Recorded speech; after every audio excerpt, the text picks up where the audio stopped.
एक बेवफा की लव स्टोरी। एक दिन हम सभी दोस्त एक साथ बैठकर बातचीत कर रहे थे। तभी महेश अपनी लव स्टोरी के बारे में बताने लग जाता है। पहले महेश की लव स्टोरी मुझे काफ़ी रोमांटिक लगी, लेकिन पूरी सुनने के बाद मेरी आंखों से आंसू निकल आए। उसकी लव स्टोरी रोमांटिक होने के साथ साथ काफ़ी दुख भरी निकली थी। आज मैं आप सभी के लिए उसी लव स्टोरी को लेकर आया हूँ, तो चलिए पढ़ना शुरू कीजिए। बात लगभग 1 साल पहले की है, जब महेश आगे की पढ़ाई करने के लिए जयपुर शहर चला जाता है। वहाँ पर महेश के मौसा मौसी रहते थे। वह अपने इन रिश्तेदारों के पास पहुँच जाता है और उनके माध्यम से ही कॉलेज में एडमिशन ले लेता है। पहली बार बड़े शहर में जाने की वजह से महेश वहाँ की चीज़ों से बिल्कुल अनजान था। महेश के मौसा जी के पास वाले मकान से ही एक लड़की उसी कॉलेज में पढ़ाई करने जाती थी। इस लड़की का नाम शिवानी था। महेश भी उस लड़की के साथ साथ रोजाना कॉलेज जाता था। वह पढ़ाई में काफ़ी होशियार था। धीरे धीरे महेश कॉलेज के साथ साथ शहर की चीज़ों से रूबरू होता चला गया। पढ़ाई में होशियार होने की वजह से कई लड़कियां उससे इम्प्रेस हुआ करती थी, लेकिन महेश अपनी पढ़ाई के अलावा किसी की भी तरफ ध्यान नहीं देता था। एक दिन ऐसा हुआ कि कई सारी लड़कियां महेश के क्लास के अंदर पहुंच जाती हैं और उससे बातचीत करने लग जाती हैं। गांव का लड़का होने की वजह से उनसे बात करने में उसे काफ़ी शर्म आ रही थी।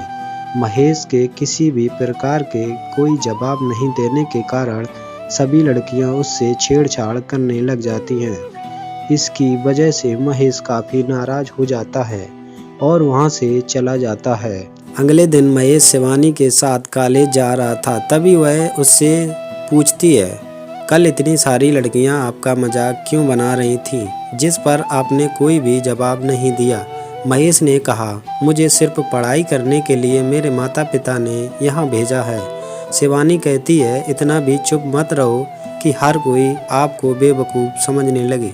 बातों ही बातों में दोनों कॉलेज पहुँच जाते हैं। कॉलेज पहुँचने के बाद शिवानी महेश को लेकर उन लड़कियों के पास चली जाती है और उन सभी लड़कियों से बुरा भला कहने लगती है।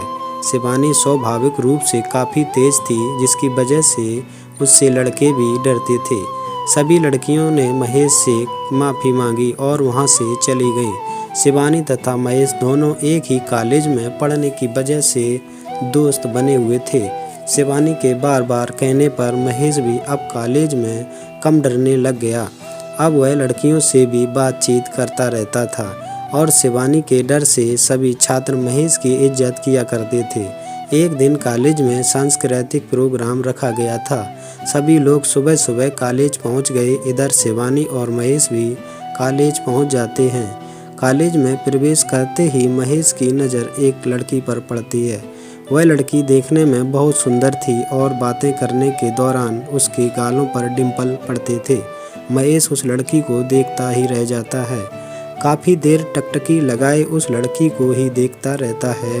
वह लड़की महेश की तरफ आती हुई दिखाई देती है तो वह अपनी नज़रें नीचे झुका लेता है। नज़रें उठाकर महेश ने देखा कि शिवानी तथा वह लड़की एक दूसरे से बातें कर रही है। उस लड़की के चले जाने के बाद महेश ने शिवानी से उसका नाम पूछा। तब शिवानी ने कहा, आपको उस लड़की से क्या काम है? तब महेश ने कहा, बस वैसे ही पूछ रहा हूँ। इतने में शिवानी कहती है, मुझे लगता है शायद वह लड़की आपको पसंद आ गई है। महेश अपनी नज़रें नीची कर लेता है और चुपचाप खड़ा रहता है।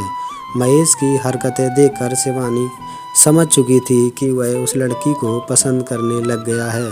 तभी शिवानी महेश तथा उस लड़की की एक दूसरे से मुलाकात करवा देती है। महेश ने सबसे पहले उस लड़की का नाम पूछा तो उसने अपना नाम काजल बताया। महेश उससे बातें करके मन ही मन काफ़ी खुश हो रहा था, क्योंकि पहली बार इतनी सुंदर लड़की उससे बातचीत कर रही है। एक दूसरे से बातचीत हो जाने के बाद काजल वहाँ से चली जाती है, लेकिन महेश पूरी तरह से उसका दीवाना हो चुका था। काजल के जाने के बाद भी महेश उसे देख ही रहा था। तभी अचानक काजल पीछे मुड़कर देखती है और महेश की तरफ मुस्कुराकर चली जाती है। अब तो महेश पूरी तरह से उसका दीवाना हो गया था, लेकिन कहने की हिम्मत नहीं कर पा रहा था। इसलिए उसने सोचा क्यों ना शिवानी को सब कुछ बताया जाए। इसी बीच शिवानी के पास पहुंच जाता है और सारी बातें बता देता है। महेश ने शिवानी से कहा, काजल आपको कैसी लगती है? शिवानी ने जवाब दिया, अच्छी लगती है, लेकिन इन सब बातों से तुम्हें क्या काम है? महेश ने कहा, कुछ भी नहीं, वैसे ही पूछ रहा हूँ। शिवानी ने कहा, ज़्यादा भोला मत बनो, मुझे सब कुछ पता है कि तुम काजल को पसंद करते हो। इस बात को सुनकर वह चुपचाप खड़ा रहता है। इतने में ही शिवानी जवाब देती है, कोई बात नहीं, मैं काजल से बात करूँगी। थोड़ी देर बाद शिवानी काजल के पास पहुँच जाती है और महेश की ओर इशारा करते हुए बातें करती है। महेश समझ चुका था कि शिवानी काजल को उसके बारे में बता रही है। लगभग 3 दिन बाद अचानक महेश के पास काजल का कॉल आता है और वह उससे मिलने के लिए कहती है। दोनों मिलने के लिए जगह चुन लेते हैं और रविवार का दिन मिलने के लिए तय करते हैं। रविवार के दिन महेश जल्दी तैयार होकर उस पार्क में पहुंच जाता है जहां पर पहले से ही काजल उसका इंतज़ार कर रही थी। काजल को पहले से ही वहां देखकर वह इस काफ़ी खुश होता है और उससे बातचीत करने लग जाता है।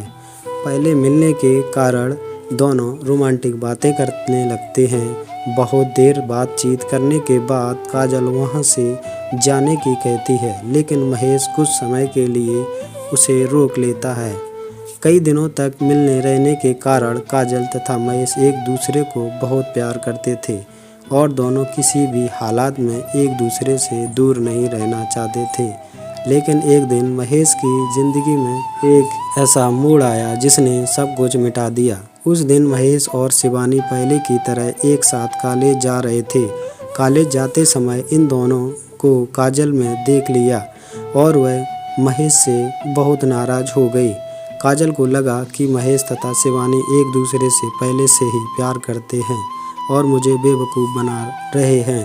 इस बात को लेकर शिवानी के दिमाग में कई सारे विचार आते हैं और जिसके बाद वह महेश का चेहरा भी देखना नहीं चाहती थी। महेश और शिवानी दोनों हंसी मजाक करते हुए कॉलेज पहुंच जाते हैं, क्योंकि काफ़ी दिनों से एक साथ रहते हुए दोनों बहुत अच्छे दोस्त थे और एक दूसरे की बातें शेयर करते थे। इस बात का महेश को बिल्कुल भी पता नहीं था कि काजल इस गलतफहमी की वजह से नाराज़ हो जाएगी। महेश कॉलेज पहुंचने के बाद काजल के पास चला जाता है। काजल महेश को आते हुए देखकर वहां से उठकर जाने लगती है, तो महेश उसका हाथ पकड़कर उसको रोक लेता है। महेश ने काजल को बिठाकर समझाया कि शिवानी सिर्फ मेरी एक दोस्त है, इसके अलावा शिवानी से मेरा कोई भी रिश्ता नहीं है। काजल इस बात को मानने को तैयार नहीं थी कि शिवानी और महेश के बीच सिर्फ दोस्ती का ही रिश्ता है। काफ़ी देर समझाने के बाद काजल महेश को एक थप्पड़ जड़कर वहाँ से चली जाती है। महेश चुपचाप वहाँ बैठकर ही रह जाता है। इसके बाद महेश ने कई बार काजल को मनाने की कोशिश की, लेकिन वह किसी भी बात को सुनने को तैयार नहीं थी। धीरे धीरे दोनों के बीच दूरियां पैदा हो गई और एक दूसरे से बिल्कुल अनजान की तरह रहने लगे। बिना किसी बात को लेकर काजल के दूर हो जाने के कारण महेश तनाव में रहने लगा। कॉलेज जाना भी कम कर दिया और अपनी पढ़ाई पर भी ध्यान देना बंद कर दिया। हमेशा काजल के बारे में ही सोचता रहता था। देर रात तक जागने तथा समय पर न सोने की वजह से महेश का मानसिक स्वास्थ्य खराब हो रहा था। वह हमेशा एक ही बात सोचता था कि काजल ने एक मामूली सी गलतफहमी की वजह से हमारे प्यार को तोड़ दिया। इस बात का पता शिवानी को चल जाता है तो धीरे धीरे काजल के पास पहुंच जाती है और महेश के हालात के बारे में बताती है, लेकिन काजल महेश से मिलने के लिए मना कर देती है। इतनी बात सुनकर शिवानी काफ़ी नाराज़ हो जाती है और वह अपने स्कूटर स्टार्ट करके महेश के पास पहुंच जाती है। शिवानी महेश के लिए कुछ मेडिकल ट्रीटमेंट के अलावा फल भी लेकर गई थी। महेश को मानसिक परेशानी से उबारने के लिए शिवानी पूरी कोशिश कर रही थी। पूरी तरह से ठीक हो जाने के बाद हमेशा महेश शिवानी को धन्यवाद कहकर वापस अपने गांव आ जाता है। लेकिन गांव आने के बाद भी वह कभी कभी काजल को याद करके बहुत दुखी हो जाता है, क्योंकि जीवन में पहली बार जिस लड़की से प्यार किया उसी ने छोटी सी गलतफहमी की वजह से सारा रिश्ता तोड़ दिया। एक गलतफहमी के मोड़ ने महेश के हंसते जीवन को पूरी तरह से बर्बाद कर दिया। मैं अच्छी तरह से जानता हूँ कि इस संसार में कई ऐसे प्रेमी जोड़े हैं जिनको एक छोटी सी गलतफहमी की वजह से एक दूसरे से दूर होना पड़ गया। इसलिए जीवन में किसी भी प्रकार का फैसला लेने से पहले एक बार ज़रूर सोचना चाहिए। हमारे द्वारा लिए गए इस फैसले की वजह से किसी दूसरे इंसान की ज़िंदगी संवर तथा बर्बाद हो सकती है। इस कारण जीवन में हमेशा किसी भी प्रकार का फैसला लेने से पहले इसके बारे में ज़रूर सोचना चाहिए। दोस्तों, हमारी स्टोरी आपको कैसी लगी? अगर पसंद आई हो तो चैनल को सब्सक्राइब जरूर